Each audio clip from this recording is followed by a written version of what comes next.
Ni Sambula Vinaka.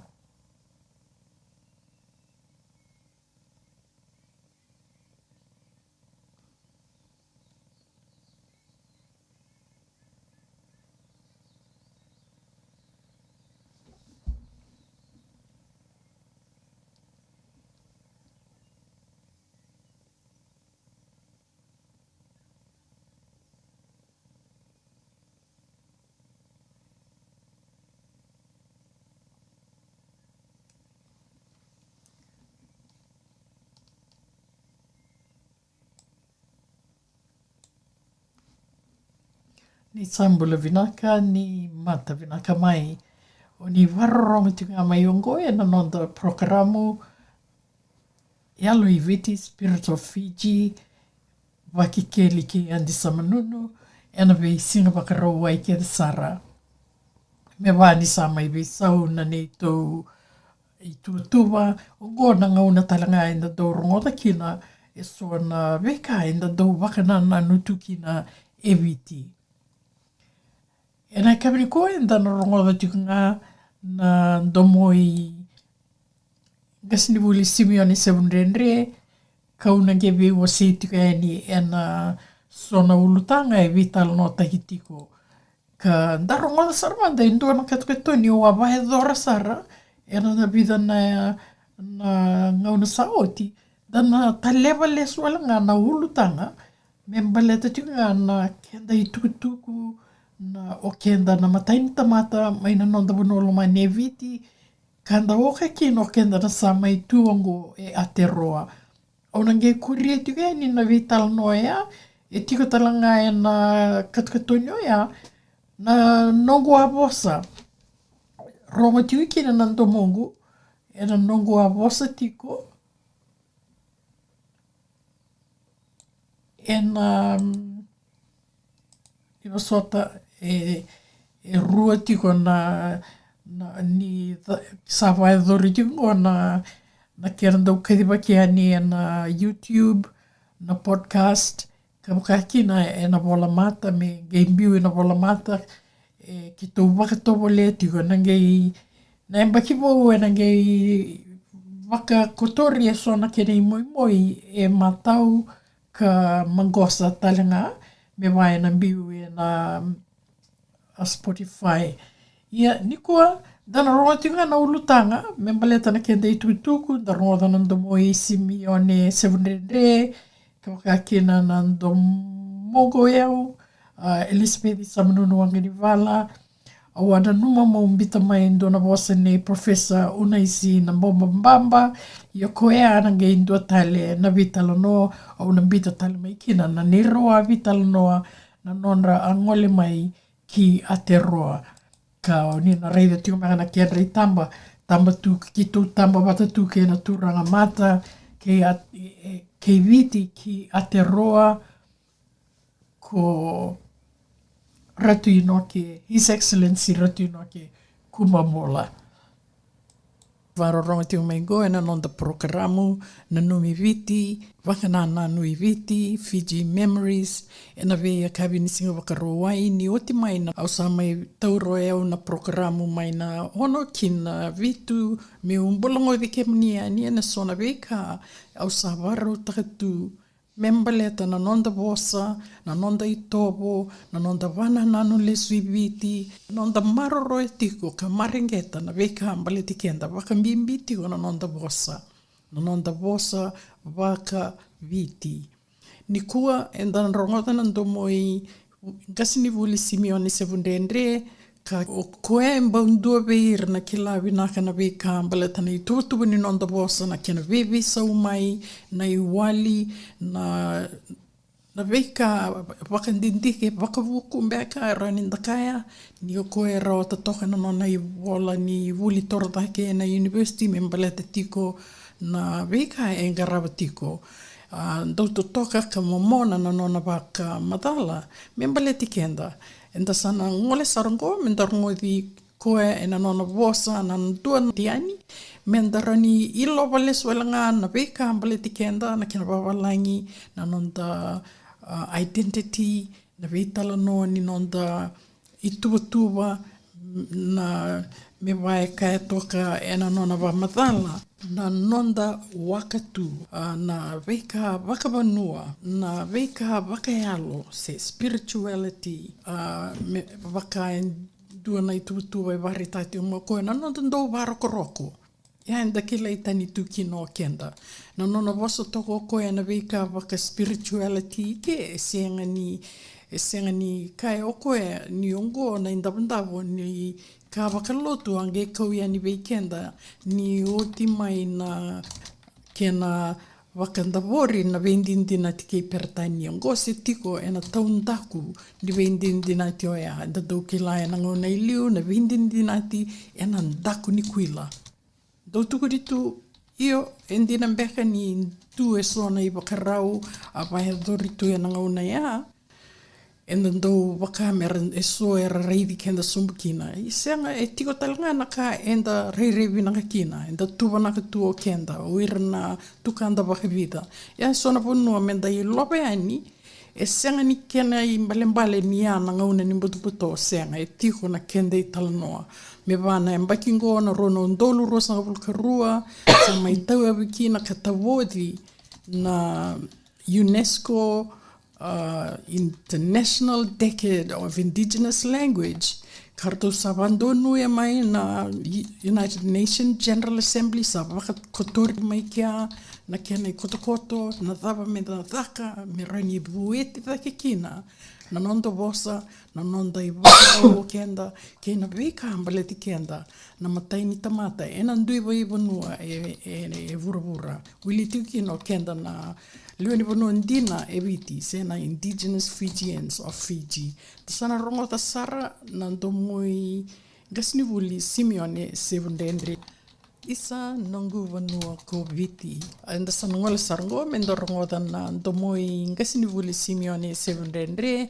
Iani semberanga ya uve tuva na ngaeni na veita karavi ni veita Talanoa e sa tuva na kitiko ni otinga na veita Talanoa erto da kava na tambana ni Fiji Broadcasting Commission ke ngasnivuli Simeone 700 rongoda sara endua na katukatoni membalete tu Keda i Kacivi o Keda i Aotearoa Keda na Dina ni undau kai na Dina ya kini mbale o Keda na Lewe Dina mai Viti enda sa mai tau Vanua tungo i Aotearoa resni wili kino na Bula ngiani e wakawalangi tiko e indona katukatoni indona wadakava e na runa ndolu tinka vitu ka unanuma ni vinaka menda rongo da talemata na Talanoa o akeri meu alei ndona guitavi e na ndona mbose a dhaka e na korturanga e te whangani a Tara Wellington ka rato liu takikina na hui e organisation rato ki lele usara e na matenitu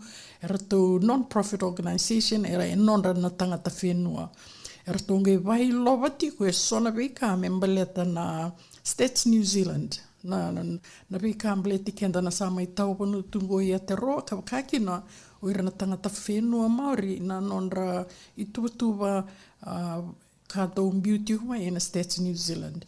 Gai mai ni o waitavi kina e na veika mbaleti Keda na Lewe Vanua Dina mai Viti e enda sa mai tau Vanua tungo e Aotearoa. Da rongo di ngasnivuli Simeone 700 sarmanda e na nonra wakamadala me mbaleta tiko na veika mbaleta nonda vosa ke na nonda i Tovo. Vinaka di sambula vinaka talamene turanga na maramo ni siamo tiga mai e na programo vinaka ngona i Tovo o vambuta ni tali sarjuka na vakamadala mai bertelo tambada i teu ke memba warara mataki na Lewe Vanua watalanga kina verna Yalo-i-Viti erna tungo i Vanua tani erna Tovo lea merna dingoma tu e sona i tugu wango ko ba vinaka ni rao ni ada na veita Talanoa na FBC TV karto Bula ngi tikina mana tambada i vosa ke nei Tovo mera toke na ve warara mataki. Enda nge rongo de tuge ana ndomon rato na ndauni kedi waki mai na Fiji Broadcasting Commission mai Viti e na kena kedi waki tu mai e na ngauna whakatuki na katukatoni ongo e whakatuko e na loma ni mbai ni ngauna nei se biliu taituki na ko warenge mbai ni marama e ani oti mai na vuawiri e na rono ndolu kaono e nda kila ni ngauna Lewe-i-Viti na ngaunea. Ka mai dhakatiko na katukatoni o ea, sa visau na kenda I Kacivi, sa ndarongoda toka na kena mbiu toka mai na ea dhea taukei, e ndarongoda, e levu na kena vitalo e dhakatiko ngo, na membale tiko na kena mai kambi weekenda na ea dhea, a dhakavahadhava. Ia na ka e kune mai, ni semberi ni ndarongoda na nona vosa o ngasini vuli Simeone Sevundendre, au via tako soba o langa na nona vosa tiko mai o koe ngarapa tiko na nona mai vosa o ngasini vuli Simeone Sevundendre. Ni da saranga mai e ni oti mai na rona undolu tin katolu, sa kambi na vosa na ituki. Mai na ngauna e nda tumbo da hitu mai kina, o ki mai mina susu mai na ngauna ea. Ki mai vivuli mai, na ea dango na vosa na itauke ewe, wakatu e vosa wakaparanda. Au sa kaya wakavida tiko e ni e na bebi Talanoa, na kena ndau tiki vitu, menda ni kewa e ni atha saramanda e mai viso kina na kenda I Kacivi, menda sa Kacivi tu e na ea dango na taukei. E dua nai sana e levu vera randodo kataka e levu au wakarida to e levu na Talanoa mai viti e rawaka e rangadi ataka sana na ea na tauki era e levu vera ora senga tuini waka samataka se era andove ira na Lewe ni songo na tauki movement se tauki political movement ka ngai vevura take mai na tauki political movement go na ngauna taka kina na waviri nei turanga prime minister tingo ko City Veni Rambuka. Al vevura take saranga mai na eavango na tauki.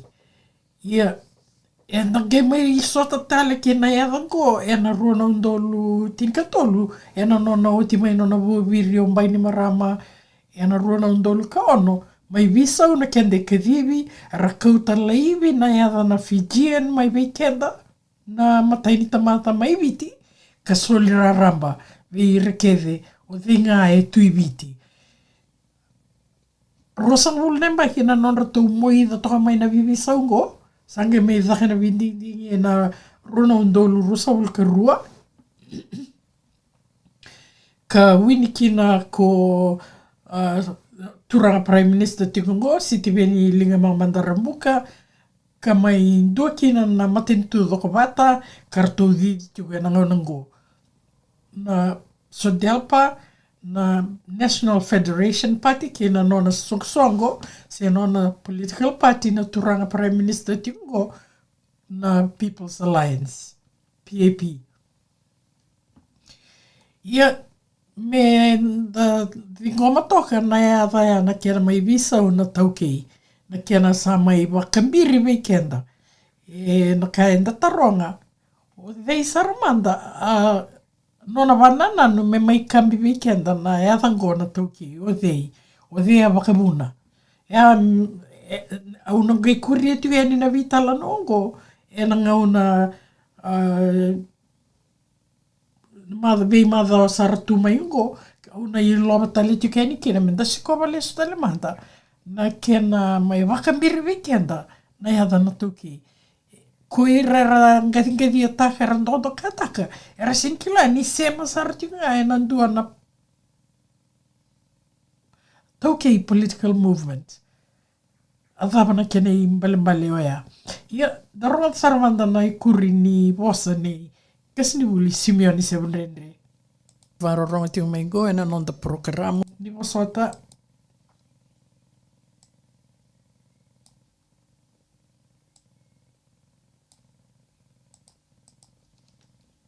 Rika ambleto nonda vosa, ke na nonda I Tovo. Vanua, vatalanga kina verna Yalo-i-Viti, erna tumai vunotani, erna Tovo lea, merna dingoma tu esona itukutuku vongo. Ko ba vini vinaka ni rao ni ada na vi Talanoa na FBC TV karto hulang itikina mana tambata i bos kena Tovo mera to kena na vi rara mataki masta tomani sarna na numuni ba madala doru tok nga na au sa titumbu sarti ko na numuni ba madala au kila ni ramaru tak bolio na sarsara tiko mai na bong ni kuwa na kena tawule me avuta gitu mananga na nento vital mo na program na kamna wali awa madal tati kona rai awa madal tati ngani na nonda philosophy imbimbi ti kona vika talanga sasivi wayana buna ninda kati kona iliu dina ninda kala ti kona tos ti kona bango ninda tuntu ko iliu philosophically baka sama kenda raida na vika saram masala sana indusi sana ya borabir kotor mananga yana rai tiku kana indusi wili tu dono ko so pertane ndo tukuni to empirical knowledge se ke kame mbito tale baka bandindiki mendu sanga na koroi vever ni PhD ene viva seli manambaki so sana rani tini nambaki mengerani ra merangirani tanga vera na kuriliu ni ya dokta ini baka samataka kenga indo dokta kena balambal kwa sa tiko bina na kuro ni buku nikila bala ta sa vivo ko va se ono se tini namba ke no field no bandin dikiti ko community tu bandin dikiti ma ya narai babalani ko nara utuntungo seng ni va se ono namba ke endo nundo lamba Ndageirongo tiwe ndo na tikini no na poso kasini bulu simioni sebundendre yana no waka madala takati ko na nonda rai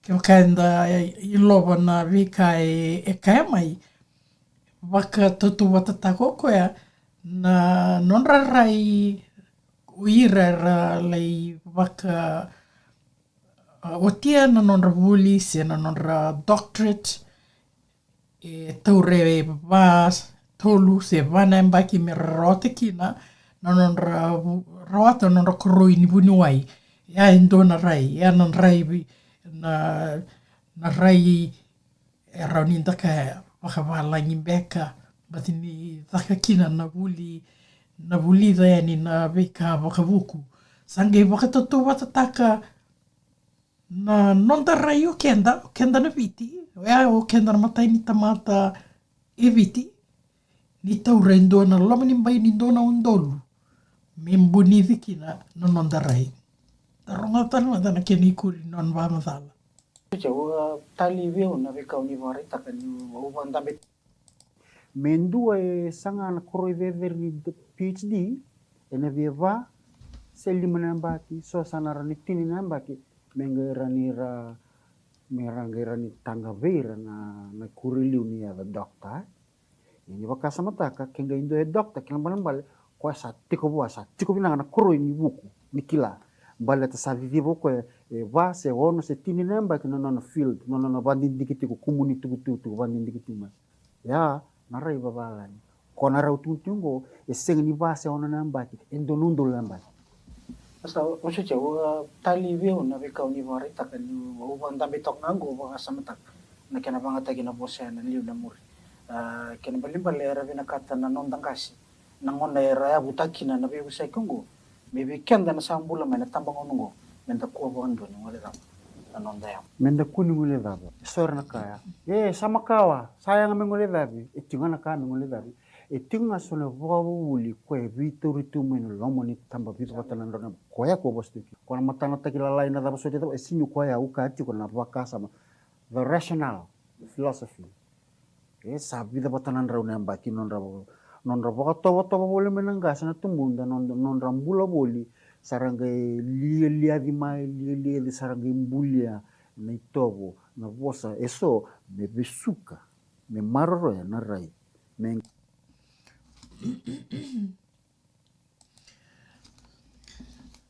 nakae wa madala tukina na turanga gasinvulu simioni ni kai tiko ko na nonda rai toka bako dina wa madala na nonra budi ni toko moira nonda gase e sivi e mai endo na undol na mbaki na kia na buni di rawaka i loba toka mai waka e dhori sara na mbuli e ana nonda rai enda mai kalunga to kenda enda mbula tiko na onongo ninda sa weekenda na muria na babuli ka waka muria sobeira na kilana na wakambale tikenda waka e bosa toko mikina na turanga sinibuli ko sinibuli Simeone sebrendre ni rawa se tiko mai sona kilaka sona na nonda wuli menda ngai lavete kenda dake tiko e na vi Talanoa me vai ki tu Vaka-Viti e ni ungo e na vandindi ke ni Yalo-i-Viti Spirit of Fiji Research se ken e na ngauna ni wake keli kendi samanu me lavete dake kina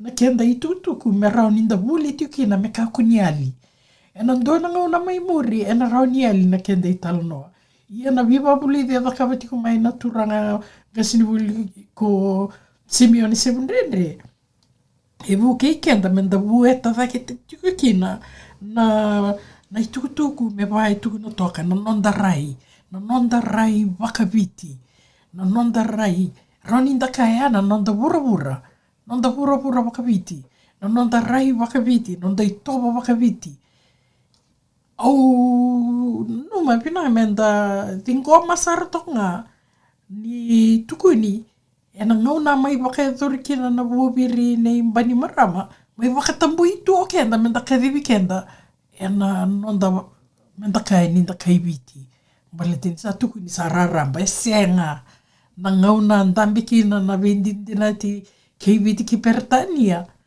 a saini nga kino ira na nonda mataturanga e na ngauna ea saini taki-Viti ki pertania saini kino pertania e ndambe tiko na vi Talanoa e na loma ni mbai ni kai tiko mai ko ngasini wuli Simeone Sevendrendre ni ndona na undol na mbaki vida bata na undol na mbaki na kena vaka tiko mai na kambale tikenza sa tolu sa vole ni tolu na undolu lima na nrau vakadava na mbaki se sana vole katale tiko mbaki ni vana undolu na kenda wala tukutuku na kenda itukutuku kasama ivi waki tiko e na ngona go ia na kena inaki e wakaetor kina na Fiji Truth ni posota na Yalo-i-Viti Spirit of Fiji Research ongo mere ni kune kina kalavete vaki tiko na kenda itutuku me kakoni ali e ana vuna ke tu laveta vaki tiko kina ke tu waka kelia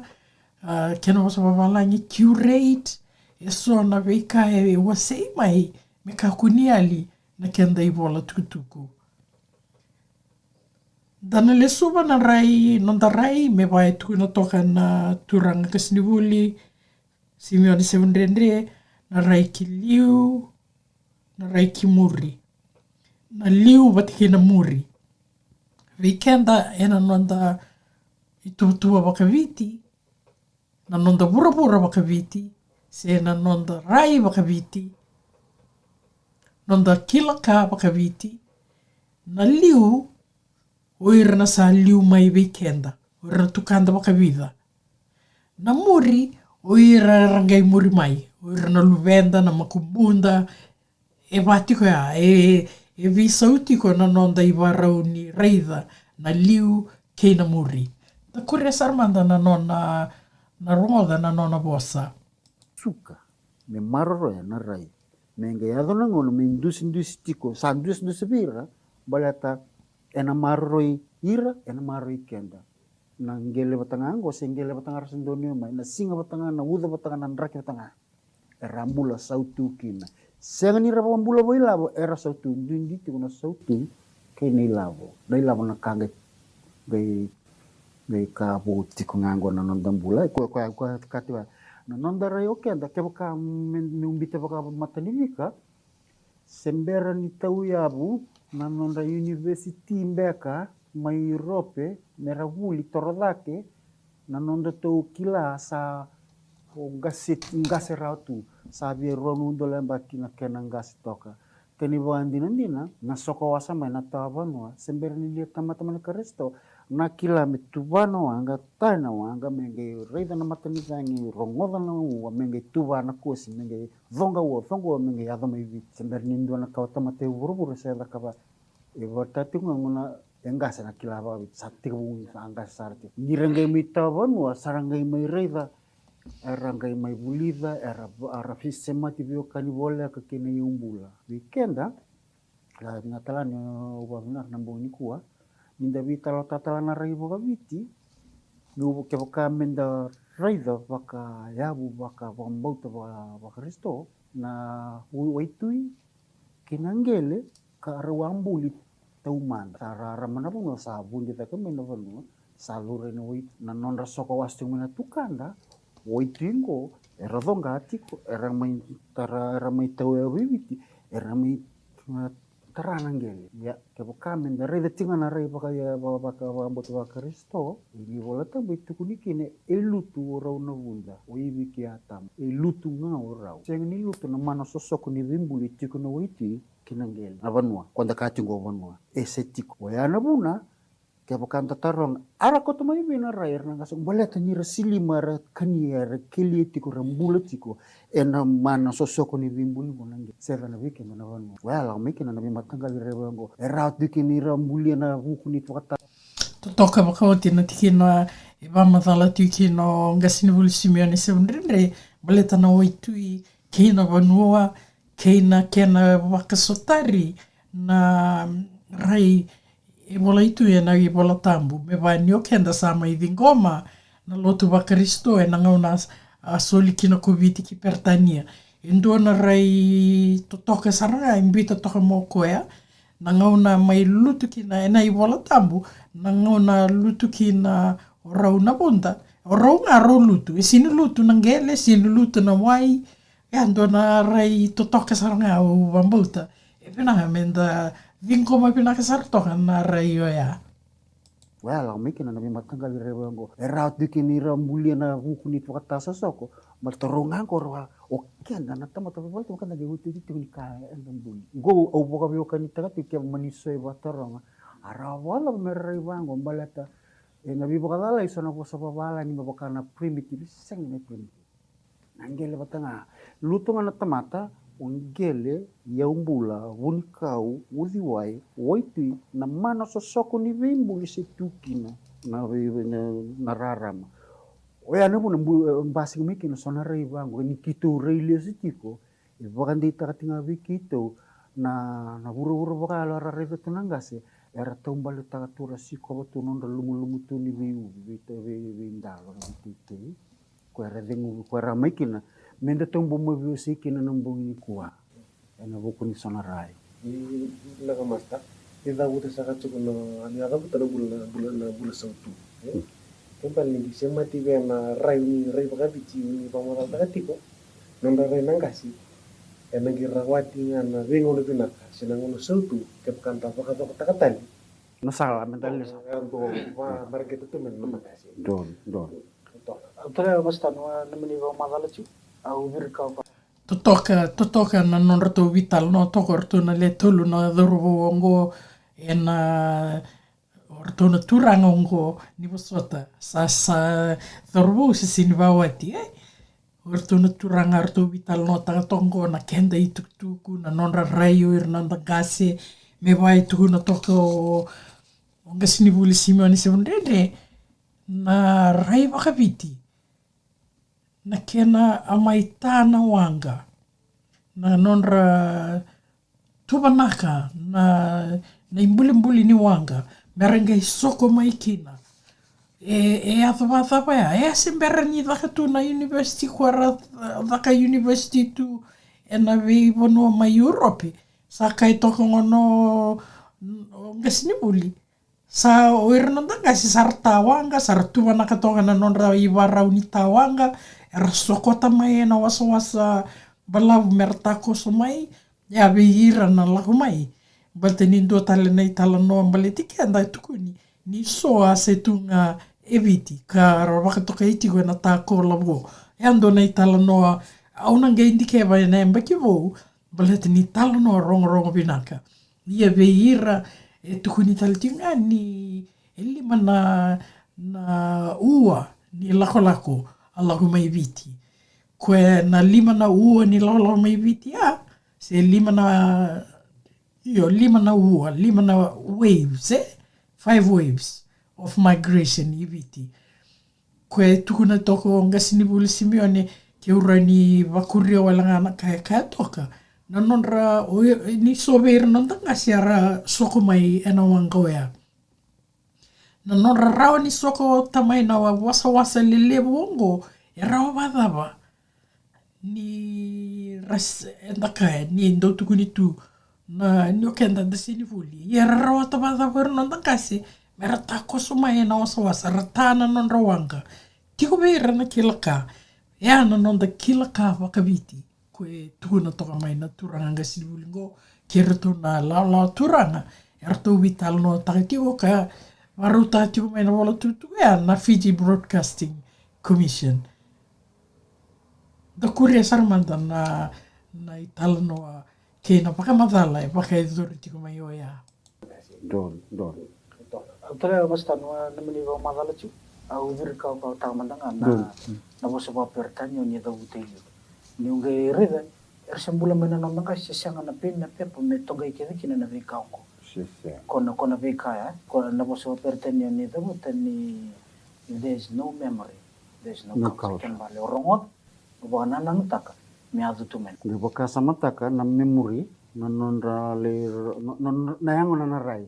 Ira rai tu rasa ngani lala tu na rai era liliadi era baka sama era tu ka konge mbuli meki na rai. Kona rai ngone aku le dokili tentuki na dangai sota banangonongo. Era mbambale ke de le na bimbole bibono ke de burubura nandra kisota tungono covid. E vivu e tito kondo na tamo ni rai. Kwa enda vitala tati undu kuna bata for better. E vi maroi. Ya ne barata ke ni rai. Avisa e buki kendo. Ombula tu sautu bata. Isini kabulan. Inga mai bunde de ngamengo. Nagara vi maro ya no barata ke ni mana ni rai. Lena tiku kondo no pamadala lo. Ngomong se ndre manda mani pamadala mungunu manda. Ya kona pamadala ngori masta. Uba bina boleh, weekend na siapa tiga mai na program bina ngo. Batu kau na itu. Tai o via ba bina kana kena soli endo na ngone bina kango me maindo na kitai. Good morning, ladies and gentlemen. Thanks to Mr. Anaru Fraser, GM for Huie, and his team for giving us this space to share topical issues pertinent to us as Fiji peoples in Aotearoa. I'm speaking here specifically for the indigenous Fijians. My name is Elizabeth, as I have introduced earlier, Chair and founder for the New Zealand Council for Fiji Communities Research Projects. We are self-funded and do not access any government fundings. We have reps from far north in Kaitai, Whangarei, Auckland, Hamilton, Palmerston North, Te Whanganui-a-Tara, Blenheim, Nelson and Christchurch. Today I will touch on three main topics: responses to questions sent out by Hui intern Eric Elder. As a backdrop, I will briefly touch on topical issues such as Stats New Zealand, ethnicity classification, Indigenous Fijian. Is it a flawed design now causing an identity crisis amongst Fiji communities in Aotearoa, New Zealand? And the other one is proposed Aotearoa language policy, where smaller languages sit, i.e. Fijian language and other minority languages from the Pacific Plus community and heritage languages in Aotearoa. I'm passionate about this because I'm an interpreter and an oral historian researcher and a translator as well. Re-updates Ref Stats New Zealand, we have circulated amongst our think tank, the Lewe-Viti think tank, and titled it Incorrect Labeling of Fijian Indigenous and Indians, Indo-Fijians or Fiji Indians in Aotearoa. Update to our team and Lewe-Viti think tank on discussion with relevant authorities in New Zealand regarding incorrect labeling. We believe this has led to an upsurge of figures reflected on New Zealand census data 2013 when compared to the previous New Zealand census. Refer Proud Pacifica report on Pacifica Net Working Group, which I'm also a member of, and I think Mr. Anaru has got that in the next line up for speech. Further research by our Lewe-Viti think tank has showed that there are some confusion with regards to tags used by Stats New Zealand. Our response from New Zealand census team indicated the following. The classification of ethnicity is not directly geographically based, but is a mix of concepts such as common origins or ancestry and cultural affiliation, which may include religion, customs, or language. It is not a measure of race, nationality, or citizenship. Stats New Zealand. Our Lewe-Viti research comment, if this is to be the case, why then has the word Fijian been added to that of Indian, where there is no common origins or ancestry, cultural affiliation, which may include religion, customs, or language. Fijians and Indians do not share common ancestry, nor have in common origins or cultural affiliations. The two are poles apart. For example, can we claim that Maori and Pākehā have common origins or ancestry and cultural affiliation in New Zealand? In addition, while their measure, Stats New Zealand, is not about race, nationality, or citizenship, why then have they used the two tags, which are both nouns, and point towards two distinct ethnicity, Fijians and Indians? How then did Stats New Zealand team arrive at combining these two words?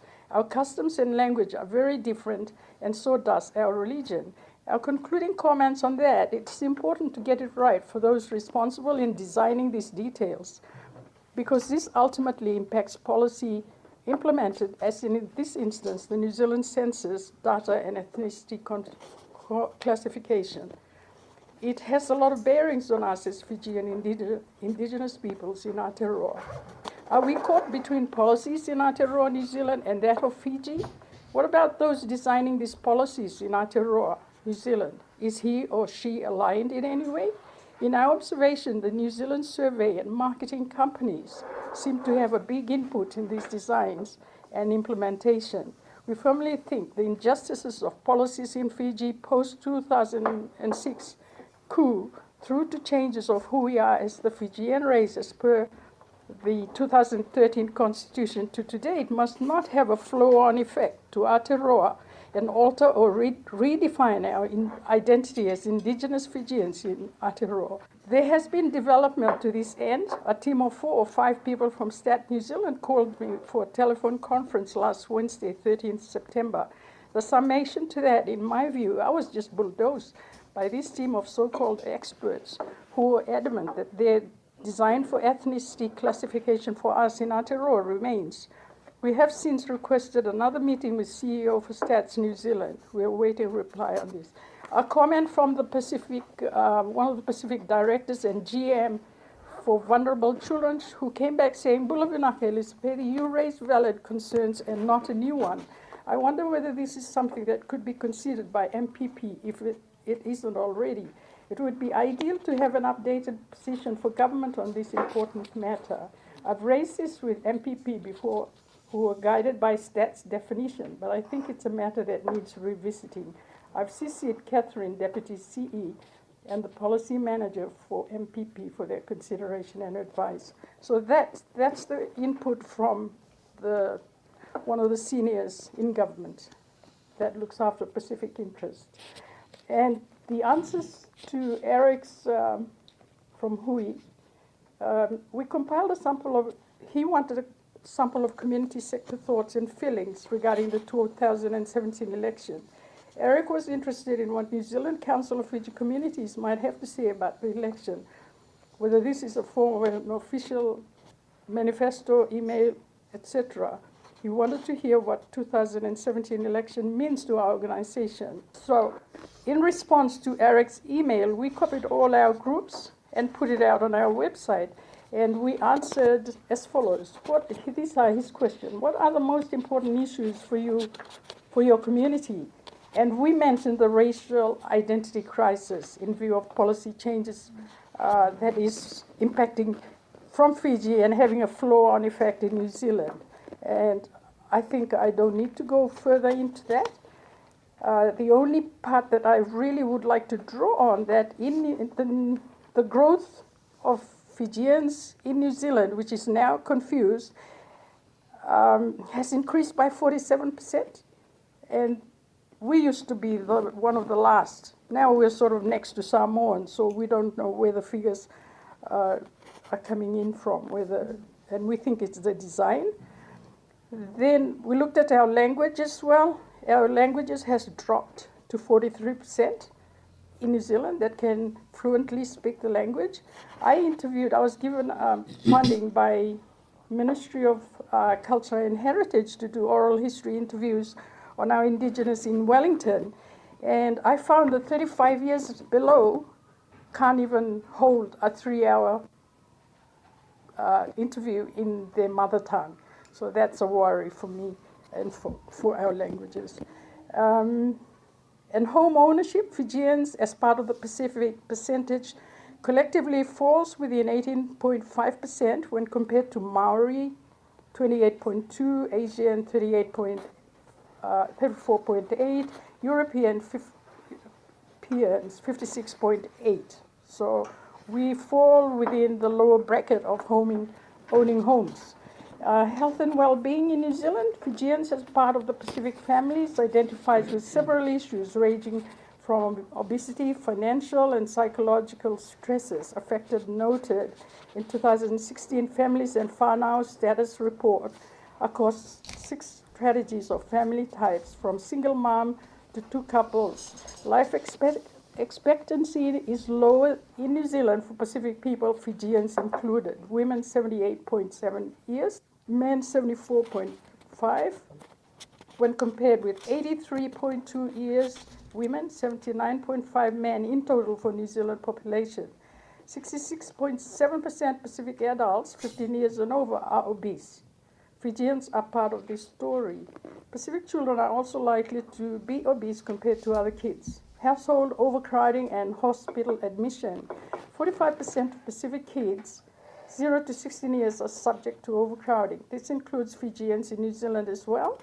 Example, 34% admission of Pacific peoples, include Fijians, are due to meningococcal diseases, which is said to be due to overcrowding.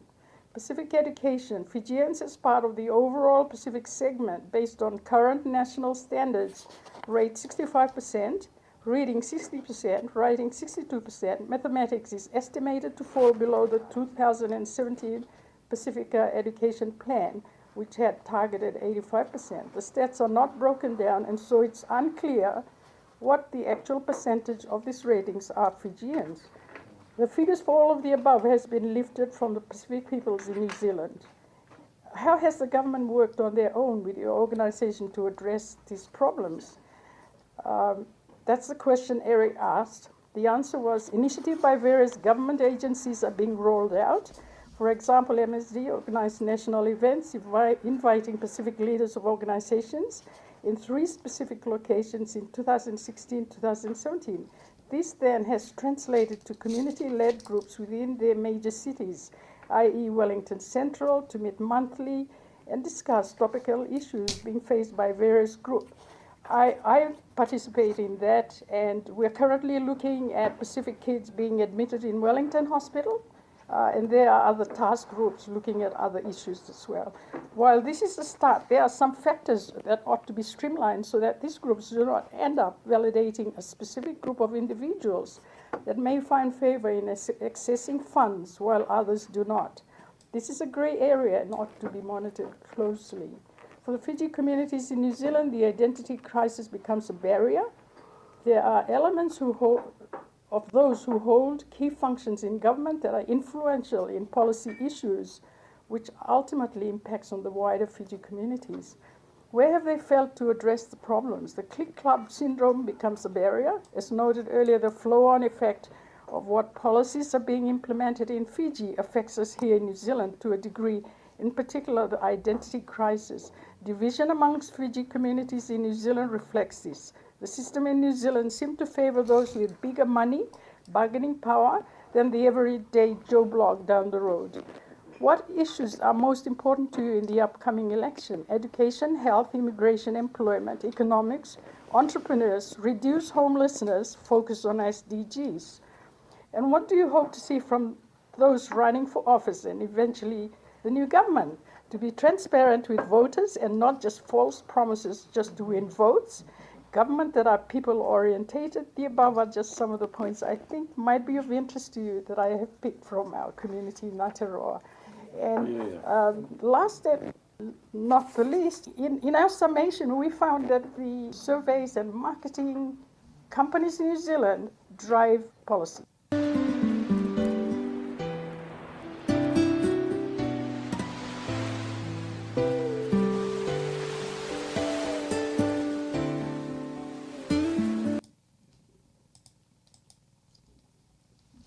Vinaka e ngeronga then dona nongu katkatoni e na nongu avosatiko e na vidana e mbakisawati ka ki tō wakatarongi e na sona veka e tarai kenda tu na Matai-Ni-Tamata mai viti e na sa mai tauwano tuangoa e Aotearoa. Ka kino ira rangole mai viti na Fiji diaspora, raramba. Kenda viti raramba e na sa tungo the Fiji diaspora. Ka o nina rongo dati ko na wandindike o a waka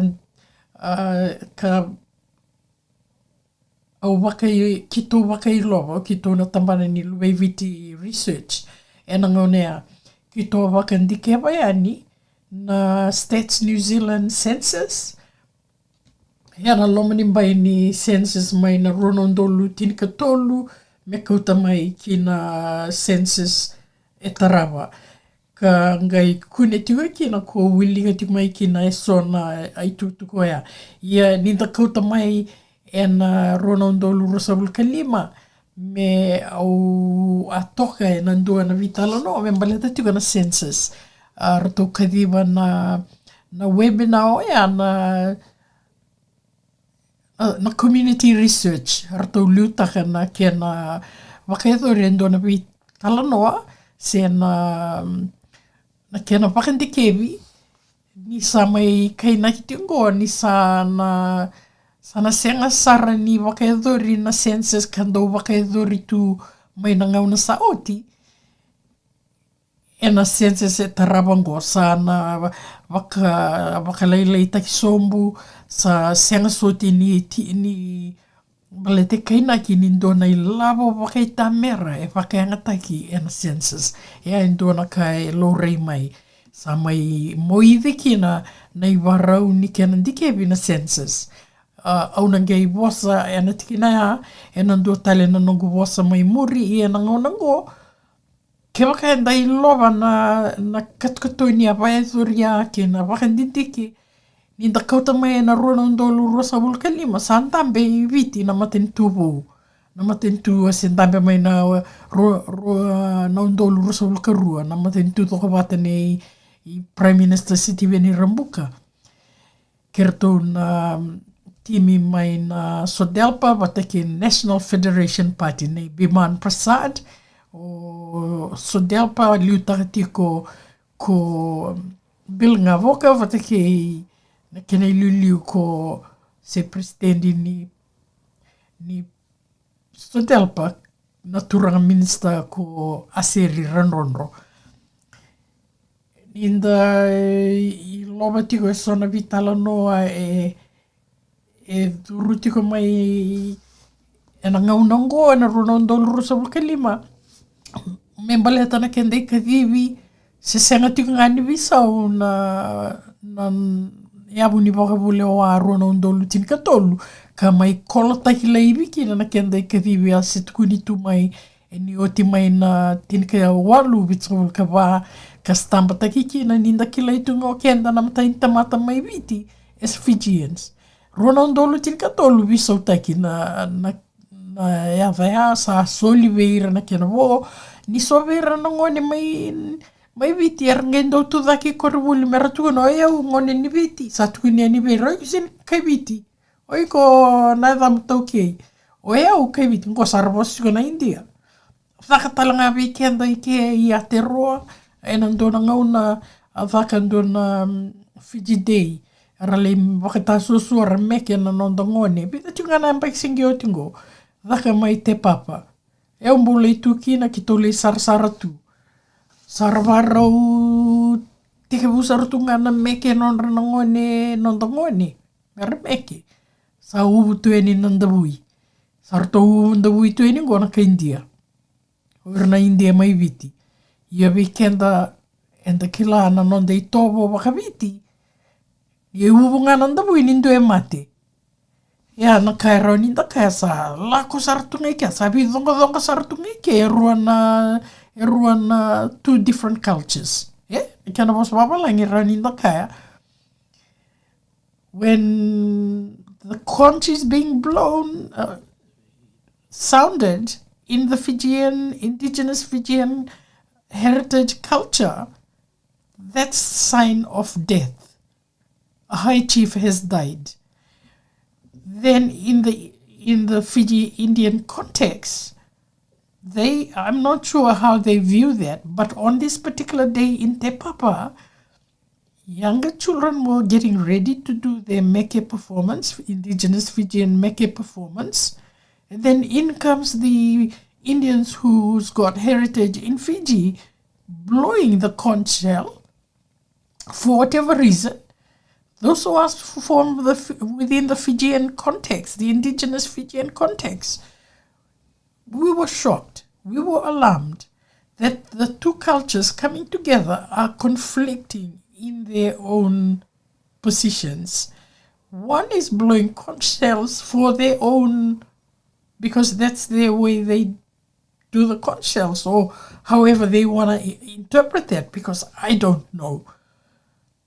I don't know whether people in India blow conch shell, whereas in the Fijian custom, like in the Maori, that signifies something. In the Fijian, indigenous Fijian culture, blowing conch shells means someone has died, someone of high birth has died within the indigenous Fijian context. So I'll end it there. I will leave it there. Au sana yado tohi kia, e na kureo alanga na woni vi Talanoa kina vi Ulutaga o warau takatu, me na rongo langa na kena Aotearoa ni katukatoni. Via tunanga e ne vidanaka e na rua na katukatoni anda mai rongo da na ndomo inga sinivuli Simeoni Sevendendre, tai sarangani nonda vi Talanoa, kartou vi Talanoa tiko e na tambane ni Fiji Broadcasting Commission, ka ndua tiko nang una mere I loba ina enikina na weka hambaleti kenda. Nonda I Tovo, kena nonda I Vakarau. Momona sara na vamadal nene inga sinivuli Simeoni Sevendendre, me vaenda rongo da toka, ni tukuna toko inga sinivuli. E Dina ninda toso tiko I liu, e seni keni balembali ni na sini rao ni nda rei da lesu na beka ara tuwanaka mai sena rai e ara da kama mai na tukanda Vaka-Viti o ira nonda ngase menda mai vuli kina e sona ka e nda Vaka-Lutuka e levuna ka e nda kauta tiko bata kei kenda e ana nonda I au maringeti e ana wano kaya e nda vuli binaka sarangama e ana vamadala e da kawatoka mai o ngasi ni vuli Simeoni Sevendendre ni kaya toko oko ana ndusi era virko tora mai na ngasi e rao ninda mai vuli kino kenda e nanga una nda tu kino go kanda kauti kenda e ni kiliu dua tiko e ana nonda vosa me pa ua kaya tiko e na Matai-Ni-Tamata nonda vosa go na embaki na tikavuni embaki ni kena Yalo-i, tuwanaki, laveti dhake na wandui vosa waka Matai-Ni-Tamata e na veia sai vurvura sia waka papalangi na International Decade of Indigenous Language. Teke vui na rua ndolu rosa vulkarua me adhaveni na rua ndolu tolsa vulkarua ka sarto wakando nue mai na United Nations General Assembly ka sa didi wakatiko se team lead tiko e na project ongo orto na UNESCO. E anto na punua me da pakan dambera tikina nda vanana ni veka e tu wana tiko monga sinivuli Simeoni Sevendendre mbaleta na ka ara virko tora mai na nonda ngase e na sona pakasa me bibinaka e sona rai me vai ka toko ngasinivuli o talita kana nona vamadala na vosa na rai ni rai o ir nonda ngase ni rai ninda rai o kenda e ana nonda kila ka o kenda enda wakamuria tiko waka-vinaka na wika mbaleti kenda. Nira sarai, era waka sama, era mai waka nananu tuyani, senga ni kene mbale nira lia-liadi, senga. Dona ituwa e sa dhaka tiko. Dona ituwa ni dona ka vinaka e sa dhaka tiko, menda vinaka kina o kenda. E dona tiki ni rai.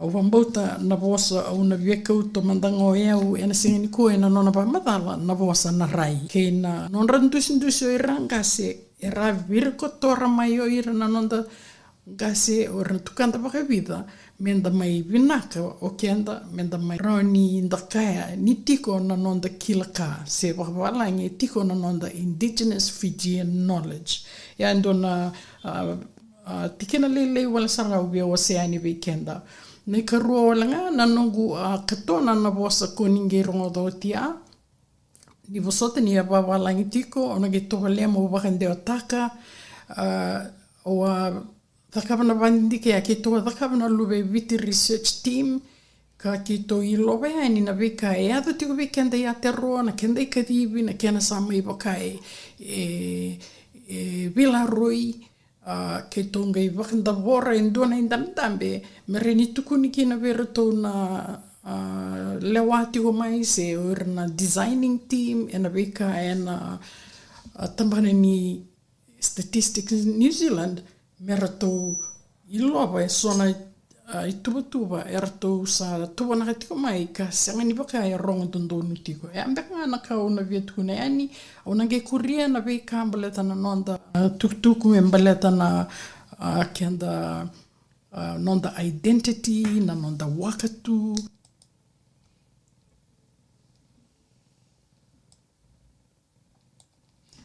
kei na kenda I Kacivi ona ge kuria ni na tikinoia sa totolo na dhawiri ni ngauna sa wonga go e tolna miniti me ndon ai aua na nonda vi Talanoa na e kavinikua na wa Lewe ke menina semarau mai ki iau e na nonda programu e na sa mai varau tatingo na podcast na Radio Viti e Aotearoa e Yalo-i-Viti Spirit of Fiji Research wakekeli ke ansa manunu mea dhawan madha o katu mai ni tatango makitiko mena maroro tiko na nonda I Tovo ke na nonda vosa Vaka-Viti Wakamimi na nonda rai Vaka-Viti na nonda wura se na nonda